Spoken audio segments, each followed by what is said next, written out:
Assalamualaikum warahmatullahi wabarakatuh. Hamdan wa syukron liman qala fi kitabihil karim wa huwa astaqul qailin. A'udzu billahi minasyaitonir rajim. Bismillahirrahmanirrahim. Innamal mu'minuna alladzina idza dzukirallahu wajilat qulubuhum wa idza tuliyat alaihim ayatuhu zadatuhum imanan wa ala rabbihim yatawakkalun. Shadaqallahul adzim, amma ba'du.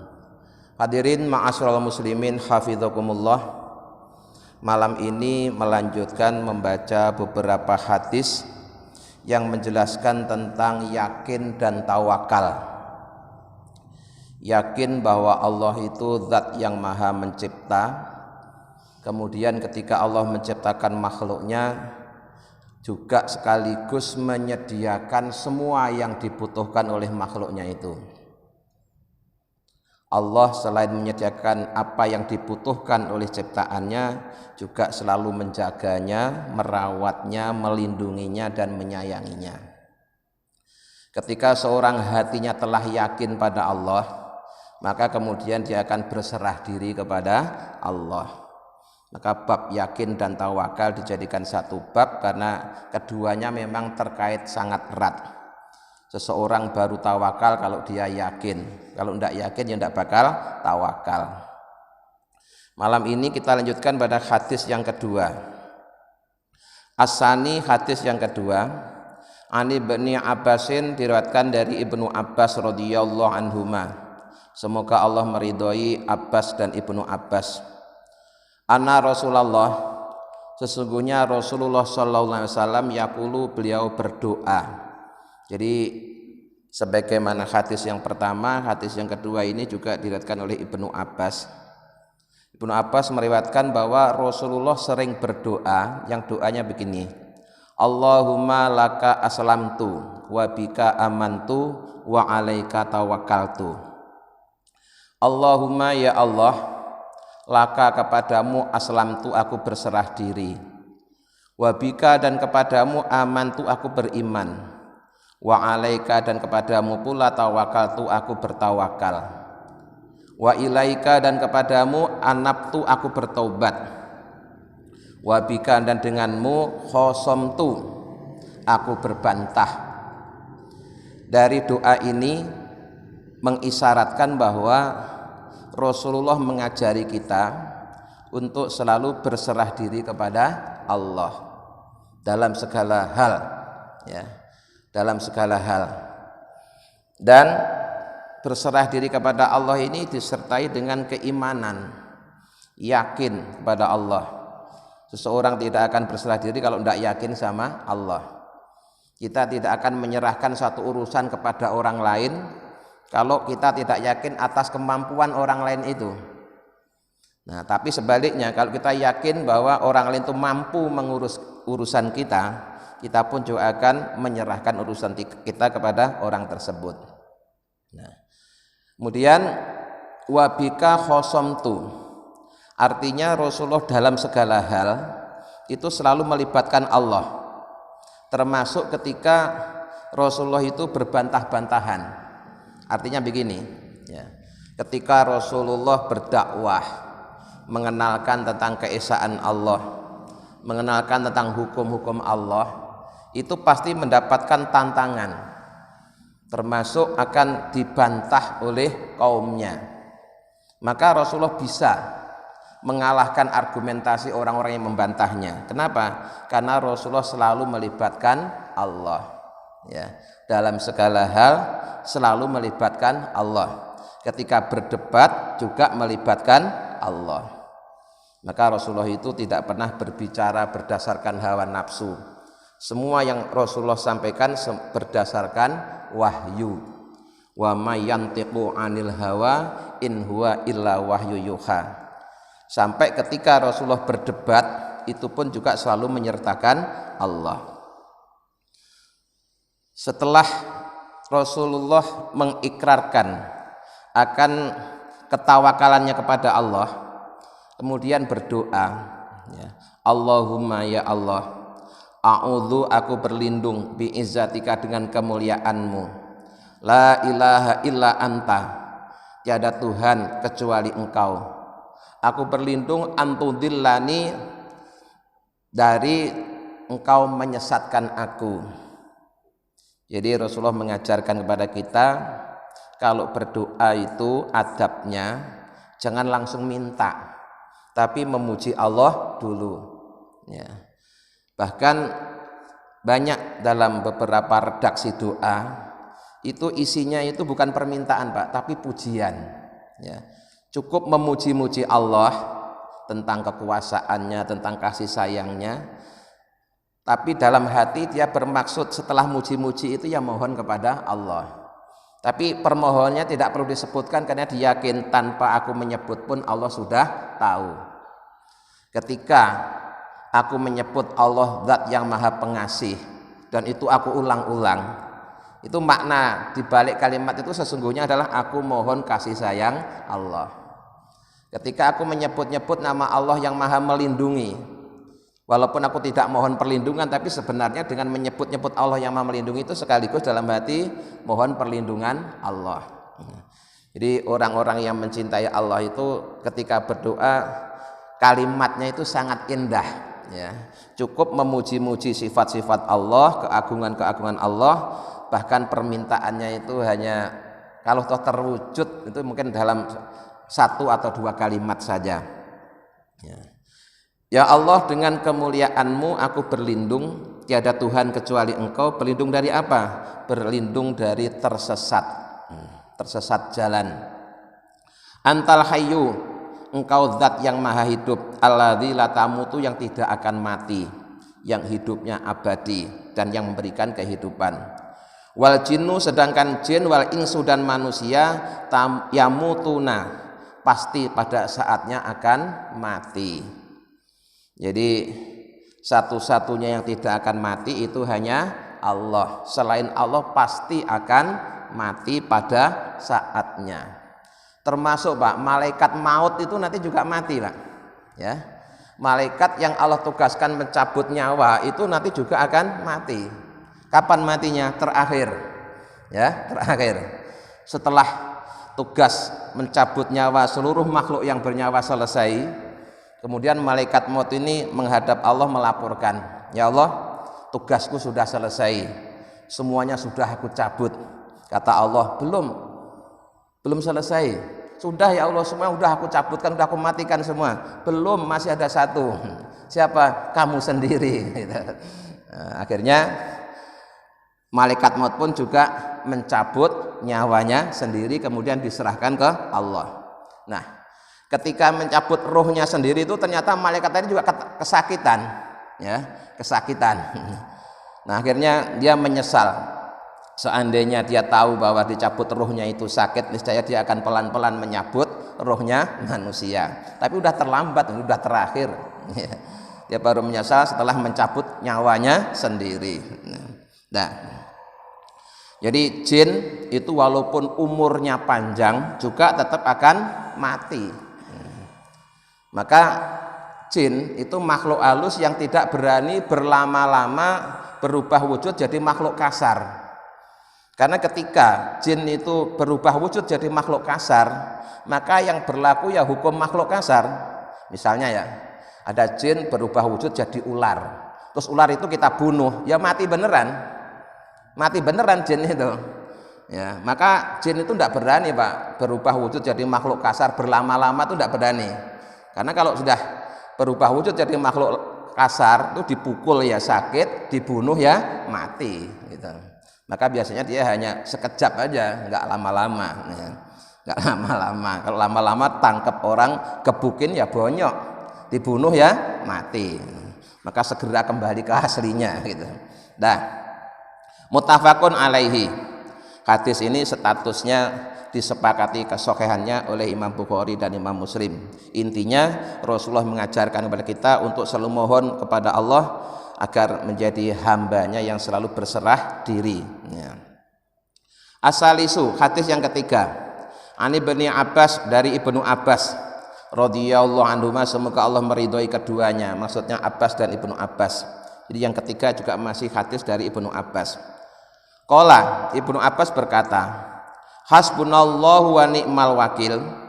Kalimat hasbunallahu wa ni'mal wakil qalaha telah mengucapkannya sapa Ibrahimu, Nabi Ibrahim sallallahu alaihi wasallam, hina ulqiya tatkala Nabi Ibrahim dilemparkan finnari di neraka.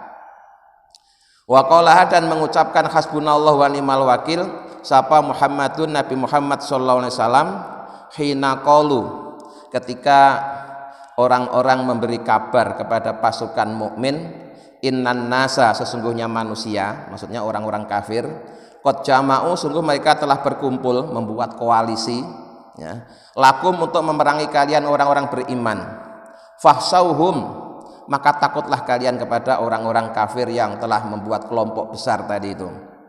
Tapi ternyata berita yang seperti itu tidak membuat orang mukmin ketakutan atau kecil hati, tapi justru fazadahum imana. Berita itu justru menambah imannya orang-orang yang beriman. Wa qalu dan orang yang beriman berkata, hasbunallah wa ni'mal wakil. Hasbuna cukuplah yang melindungi aku Allahu Allah. Wa ni'mal wakil dan Allah itu sebaik-baik zat yang diserai segala urusan. Rawahul Bukhari, hadis ini diriwayatkan oleh Imam Bukhari. Jadi intinya begini ya. Kalimah hasbunallah wa ni'mal wakil itu bisa dijadikan salah satu wirid, Pak. Ya, wirid. Kapan itu? Terutama saat kita merasa terancam. Ya. Jadi baik masalah pribadi atau masalah lain, kalau diri kita merasa terancam atau diancam, diteror oleh seseorang yang tidak menyukai kita, maka bacalah wirid hasbunallah wa ni'mal wakil. Kalau tingkat ancamannya ini tingkat ancaman yang ringan, itu bacanya sehari semalam cukup 119 kali saja ya, cukup 119 kali dalam satu hari satu malam. Tapi kalau ancamannya ini benar-benar gawat ya, gawat, mungkin yang diancam tidak hanya kita pribadi tapi keluarga kita dan seterusnya, maka dianjurkan bacanya itu sampai 450 kali sehari semalam. Itu amalan yang langsung diajarkan oleh Al-Quran dan hadis ya.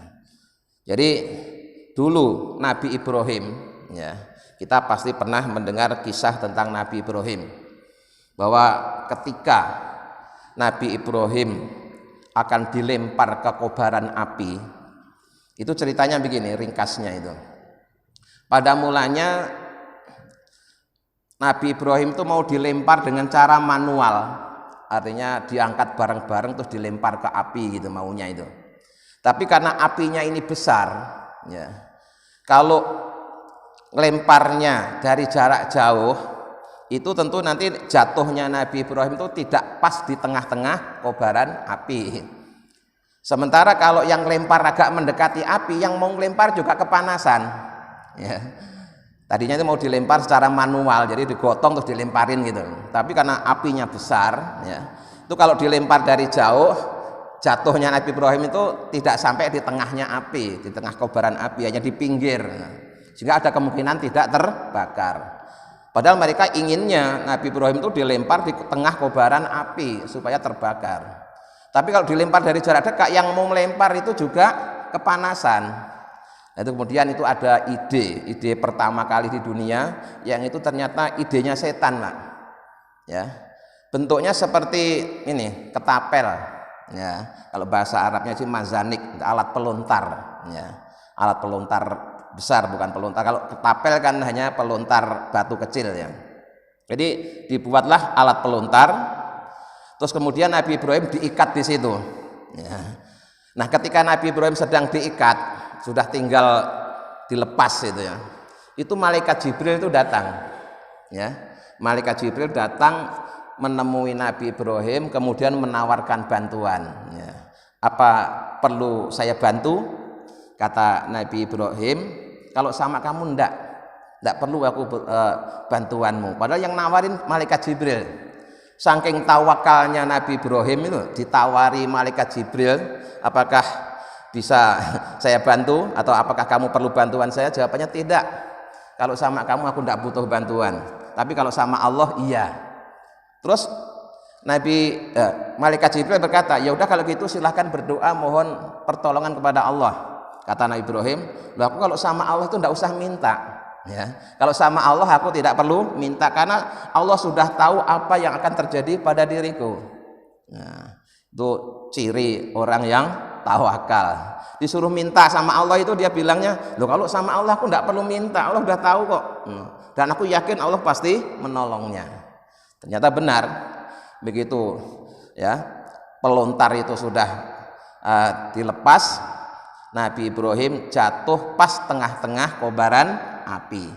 Nah, bersamaan dengan jatuhnya Nabi Ibrahim di tengah kobaran api itu, Allah berfirman kepada api, ya. Allah berfirman kepada api, yang mana api itu juga sebagian dari makhluknya Allah. Maka api juga tunduk kepada Allah. Ya naru kuni bardau wa salaman ala Ibrahim. Wahai api, dinginlah engkau, ya. Dinginlah engkau. Jadi di kisah ini, dan ini diabadikan dalam Al-Quran, itu tidak kemudian Allah membuat Nabi Ibrahim sakti, itu tidak. Nabi Ibrahim ya biasa-biasa saja, tapi apinya yang Allah suruh menjadi dingin. Jadi bukan kok terus Nabi Ibrahim dikasih ilmu supaya kebal, nggak mempan dibakar, bukan begitu. Tapi justru apinya yang Allah suruh menjadi dingin. Gitu. Sehingga walaupun kelihatannya Nabi Ibrahim berada di tengah-tengah kobaran api, Nabi Ibrahim tidak merasakan panas. Kenapa? Apinya oleh Allah disuruh dingin. Sehingga Nabi Ibrahim selamat dari panasnya api. Nah, kemudian di kisah ini itu ada kejadian yang menarik, bahwa bersamaan dengan jatuhnya Nabi Ibrahim di tengah kobaran api, itu ada makhluk Allah. Yang pertama itu adalah burung, Pak. Burung pipit, ya, burung kecil tuh. Dia sibuk nyari air, ya. Lalu dia minum air, disimpan di mulutnya atau disemprotin di api. Balik lagi, ya, minum air lagi, disemprotin lagi ke api, padahal dia hanya seekor burung kecil. Yang bisa kita bayangkan berapa sih air yang mampu ditampung oleh mulutnya seekor burung, ya. Sangat sedikit sekali. Tapi jasa burung ini dihargai oleh Allah. Dihargai oleh Allah. Artinya apa? Walaupun dia seekor burung, dia punya kepedulian ingin menyelamatkan kekasihnya Allah, yaitu Nabi Ibrahim. Sehingga walaupun apa yang dia usahakan itu sebenarnya kayaknya kan tidak membawa dampak apa-apa. Wong apinya berkobar-kobar segede gunung, kok cuma diludahin sama mulutnya burung. Kayaknya kan nggak bakalan mati, nggak ngaruh kan ya, nggak ngaruh. Tetapi tetap usaha burung ini dihargai oleh Allah. Artinya, Pak, dalam segala hal yang Allah nilai itu bukan hasilnya, Pak, tapi usaha kita, ya. Jadi kita jangan pesimis kalau berusaha itu kemudian ukurannya itu bukan berhasil atau tidak berhasil. Ukurannya ketika kita usaha dengan sungguh-sungguh, itu sudah dicatat sebagai amal soleh. Maksudnya begitulah, ya. Jangan terus kalau terus bikin ukuran sendiri, wah usaha saya telah gagal. Jadi sebenarnya tidak ada istilah gagal kalau kita prinsipnya kayak burung tadi itu. Walaupun apa yang saya usahakan ini barangkali tidak memberi dampak apa-apa, tapi sebagai wujud cinta saya sama kekasih Allah, ingin menyelamatkan Rasulnya Allah, ya dia tetap terbang mundar mandir, ya, dia ngambil air kemudian diludahkan di kobaran api. Itu satu. Jadi walaupun kelihatannya nggak ada hasilnya, tetap dicatat sebagai amal soleh dan heroik, ya. Untuk ukuran seekor burung dia sangat heroik. Ada juga makhluk yang lain. Nah, makhluk yang lain ini menurut sebagian riwayat itu cicak, Pak. Ya. Dia juga ikut menghembus-hembus gitu, ya. Di pas api berkobar-kobar tuh dia ikut niup-niup api itu. Harapannya apa? Supaya api itu semakin besar. Padahal cuma tiupan cicak seberapa sih anginnya. Tapi dia ikut niup-niup, berarti kan dia ikut memusuhi Nabi Ibrahim. Nah itu walaupun apa yang dilakukan itu tidak berdampak apa-apa, tapi kalau niatnya dia memusuhi ya tetap sanksinya sangat berat. Nah, jadi walaupun kelihatannya dosa kecil, tapi kalau munculnya dari bentuk penentangan kita terhadap Allah, ya menjadi dosa besar, kena murkanya Allah. Maka hewan yang niup supaya apinya tambah besar tadi itu dapat murka dari Allah, sementara burung yang berupaya ikut memadamkan api dapat pujian dari Allah. Dan itu pelajaran buat kita bahwa ketika kita berperan dalam kebaikan, walaupun peran kita tidak seberapa, tapi kita sudah berusaha secara maksimal, itu akan dicatat sebagai amal soleh. Sebaliknya, penentangan kita, ya, permusuhan kita, walaupun itu sebenarnya tidak ngaruh, tetap aja itu dianggap sebagai bentuk kedurhakaan. Nah, jadi Nabi Ibrahim ketika dilempar di kobaran api, doanya juga hasbunallah wa ni'mal wakil. Maka oleh para ulama dianjurkan kepada santri-santrinya hendaklah dijadikan wirid, terutama ketika diri kita, keluarga kita, perusahaan kita, atau apa kita sedang terancam. Banyak-banyaklah mohon perlindungan kepada Allah. Begitu juga Nabi Muhammad, ya, yang pada pengajian yang lalu sudah kita bacakan. Jadi ketika umat Islam dimusuhi oleh beberapa kelompok orang, perang Ahzab, ya, itu sebelum terjadi perang mereka meneror dulu, bahwa mengabarkan musuhnya umat Islam ini berlipat-lipat jumlahnya, sangat banyak, apa kalian tidak takut gitu. Apa jawabannya? Hasbunallah wa ni'mal wakil. Ternyata pasukan mukmin, ya, itu mengatakan cukuplah Allah yang melindungi kami, dan Allah lah sebaik-baik zat yang akan menjadi pelindung kami, mewakili segala urusan kami. Nah, wa fi riwayatin lahu an Ibni Abbas radhiyallahu anhuma, kemudian di riwayat yang lain, kana akhiru qauli Ibrahim hina ulqiya finnar hasbiyallahu wa ni'mal wakil. Di redaksi yang lain dikatakan bahwa redaksinya bukan hasbuna tapi hasbiya, karena untuk diri sendiri. Kalau hasbuna itu untuk kami itu ya saya, keluarga saya, saudara-saudara saya, itu kami. Tapi kalau saya itu saya pribadi. Maka redaksinya ada dua, ada yang hasbunallahu wa ni'mal wakil, ada juga yang hasbiyallah wa ni'mal wakil. Nah, ar-rabi'u, hadis yang keempat, an Abi Hurairah radhiyallahu anhu, diriwayatkan dari Abi Hurairah, semoga Allah selalu meridhoinya. Anin Nabi, dari Nabi Muhammad sallallahu alaihi wasallam, qala, beliau telah bersabda, yadkhulu, akan masuk al-jannata, ke surga, aqwamun, beberapa kaum, afidatuhum, yang hatinya kaum-kaum tadi, mislu afidatit toiri, seperti hatinya seekor burung. Rawahu Muslim, hadis ini diriwayatkan oleh Imam Muslim. Kila wa maknahu mutawakkiluna, yang dimaksud bahwa hatinya seperti hatinya burung itu dalam hal bertawakal. Wakila qulubuhum raqiqatun, menurut pendapat yang lain lagi, yang dimaksud hatinya seperti burung itu karena hatinya sangat lembut. Nah, jadi hadis yang keempat ini sangat pendek, dari Abi Hurairah meriwayatkan Rasulullah bersabda bahwa nanti yang masuk surga itu kebanyakan adalah orang-orang yang hatinya seperti hatinya burung. Artinya bahwa orang-orang yang masuk surga itu adalah orang-orang yang tawakalnya seperti tawakalnya burung, ya. Kita tahu kehidupan burung itu, ya, di sarangnya tidak ada apa-apa, tidak ada buku tabungan, tidak ada kartu ATM, juga enggak punya harta benda. Sarangnya hanya benar-benar berisi, ya, untuk tidur saja. Paling-paling kalau dia bertelur ada telurnya gitu. Kemudian burung itu, ya, pagi hari keluar dari sarang dalam kondisi perutnya kosong. Tapi nanti sore ketika dia kembali ke sarangnya, perutnya telah berisi. Artinya bahwa burung ini di satu sisi contoh makhluk yang bertawakal kepada Allah, nggak punya tabungan, ya, nggak punya duit, nggak punya harta yang lain. Nah, tetapi dia punya keyakinan bahwa kebutuhannya dicukupi oleh Allah. Walaupun begitu, burung juga memberikan contoh kalau dia perutnya ingin kenyang harus keluar dari sarangnya. Tidak kemudian mentang-mentang tawakal, ya, alasan tawakal kepada Allah terus cuma di rumah saja, ya tidak. Burung itu tiap hari keluar dari sarangnya untuk nyari makan, untuk menjemput rezekinya Allah. Nah, ini memberikan pelajaran kepada kita dalam hal bertawakal, bahwa tawakal itu tidak menggugurkan kewajiban kita untuk ikhtiar. Ya, ikhtiar itu kewajiban syariat, kewajiban lahiriah. Nah, tawakal itu kewajiban batiniah. Maka dalam prakteknya kita ini ya harus lahiriahnya ikhtiar secara maksimal, tapi hatinya tawakal.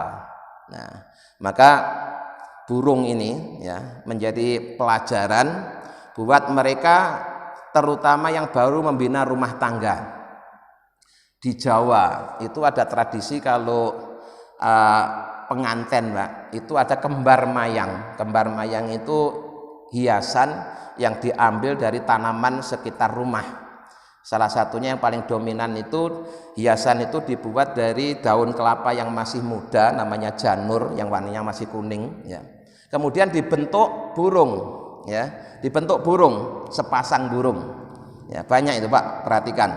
Tapi ini ya kembar mayang kuno, bukan mayang yang modern seperti zaman sekarang, karena sekarang ini bentuk kembar mayang sudah dimodifikasi oleh para perias pengantin. Kalau yang asli Pak, di situ tuh ada gambar atau bentuk burung, sepasang burung, ya, sepasang burung. Dan ini maknanya memang mengajari bahwa ketika kalian membina rumah tangga, kalian harus punya yakin dan tawakal bagaikan burung, ya. Dia tidak punya apa-apa, punyanya hanya keyakinan kepada Allah, ya. Pagi hari dia keluar rumah dalam kondisi perut kosong, nanti sore harinya pulang perutnya sudah kenyang. Nah, ini memberikan pelajaran kepada orang beriman kepada Allah untuk memiliki sifat atau keyakinan tawakal kepada Allah. Nah, ternyata Rasulullah juga menyinggung masalah yang seperti ini, bahwa nanti penduduk surga itu hatinya seperti hatinya burung dalam hal bertawakal kepada Allah, dan juga burung itu punya kelembutan. Nah, saya tambahkan satu lagi hadis yang kelima.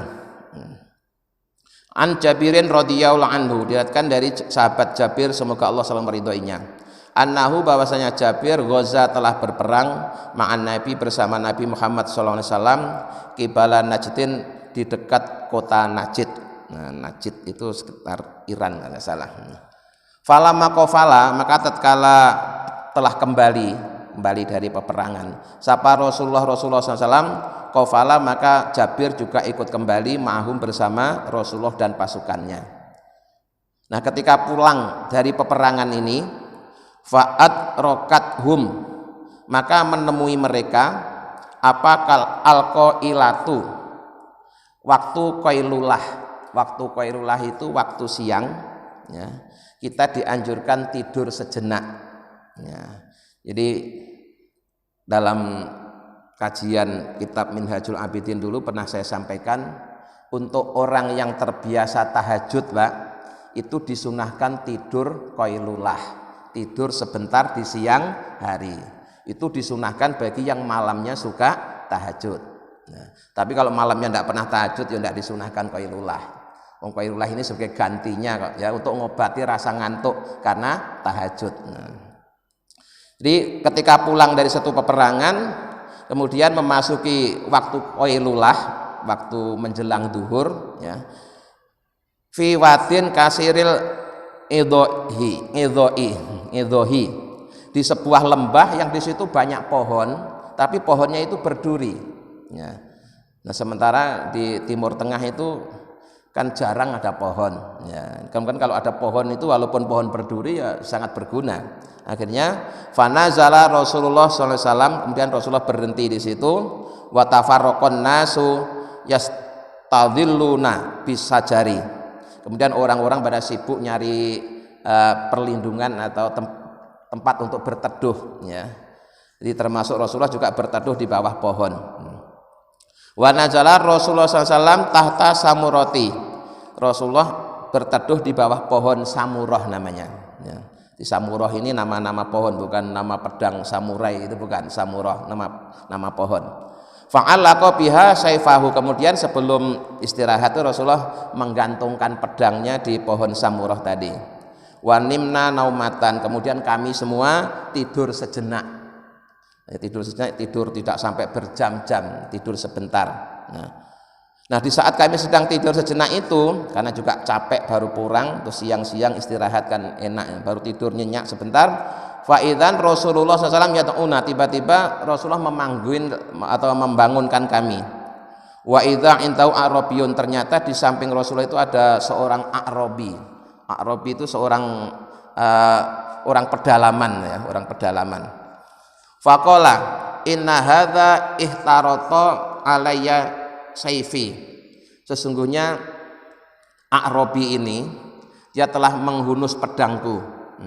Wa ana naimun, sedangkan aku dalam kondisi tidur, karena pedangnya Rasulullah dicantolin di pohon tadi, terus ternyata ada orang Badui datang, pedangnya Rasulullah diambil, dihunus. Nah, fastaiqattu, kemudian dia membangunkanku, wa huwa fi yadihi sultan, sambil dia menghunus pedang, qala, dan dia berkata, man yamna'uka minni, siapa yang akan mencegahmu atau melindungimu dari aku. Artinya dengan bahasa kita, hai Muhammad, kalau kamu aku bunuh, siapa yang akan melindungimu? Nah, qultu, Rasulullah spontan mengatakan Allah. Ya. Begitu Rasulullah mengucapkan Allah, karena yang mengucapkan Rasulullah, maka orang yang megang pedang tadi langsung gemetaran, dan seketika itu pedangnya jatuh. Ini manjurnya ucapan orang yang tawakal ya. Jadi walaupun diancam dengan pedang terhunus ya, ketika ditanya siapa yang melindungimu dari kejahatanku, dia mengatakan Allah. Nah, begitu Rasulullah mengucapkan Allah, orang yang megang pedang tadi langsung gemetaran dan pedangnya jatuh. Dan itu terjadi sampai 3 kali ya. Walam yu'aqibhu, tetapi walaupun demikian Rasulullah tidak menghukum tadi, tidak menghukum orang yang mau membunuhnya. Rasulullah justru memaafkannya ya. Ini kisah ini ada beberapa versi ya. Salah satunya yang dimaksud dengan orang A'rabi tadi itu namanya adalah Daksur. Ada juga mengatakan namanya bukan Daksur tapi nama yang lain. Tapi kisah seperti ini memang sangat populer ya. Dalam sirah atau dalam sejarah kehidupan Nabi Muhammad pernah diancam dengan pedang, tapi kemudian Rasulullah mengatakan Allah, langsung yang pegang pedang itu jadi gemetaran ya, pedangnya jatuh, kemudian ganti ya, Rasulullah mengambil pedangnya, kemudian bertanya sama orang tadi, sekarang gantian, kalau aku bunuh kamu siapa yang melindungimu? Oh, dia gemetar mengatakan tidak ada kecuali jika engkau memaafkanku. Akhirnya orang tersebut oleh Rasulullah pun juga dimaafkan. Sementara sampai di sini dulu, nanti ada riwayat lain ya. Kalau yang saya baca tadi itu dari Bukhari dan Muslim, dan nanti ada riwayat dari imam hadis yang lainnya yang sedikit bahasanya atau redaksinya berbeda tapi intinya sama. Jadi sekali lagi mari sekalian kita bersama-sama untuk meningkatkan keyakinan kita kepada Allah, untuk kemudian kita menyerahkan ya urusan kita kepada Allah supaya kita tidak gampang stres ya. Jadi kalau kita menghadapi masalah yang berat, kalau berat ya jangan diangkat. Udah tahu masalah berat diangkat sendiri, ya salahnya ya. Jadi kalau merasa kita menghadapi masalah yang berat jangan diangkat. Itu gimana? Serahkan sama Allah yang Maha Kuat, beres nanti. Nah, kita ini tahu ya masalahnya berat tapi maunya diangkat, padahal sudah jelas tidak muat ya. Tidak kuat ngeyel ngangkat, akhirnya ya stres. Jadi kalau merasa kita menghadapi masalah yang berat jangan diangkat, serahkan kepada yang Maha Kuat yaitu Allah Subhanahu wa Ta'ala. Kita cukup ikhtiar, tapi bagaimana selanjutnya itu kita serahkan sepenuhnya kepada Allah Subhanahu wa Ta'ala. Mudah-mudahan dengan bimbingannya kita bisa mengamalkannya. Amin ya rabbal alamin. Terima kasih. Assalamualaikum warahmatullahi wabarakatuh.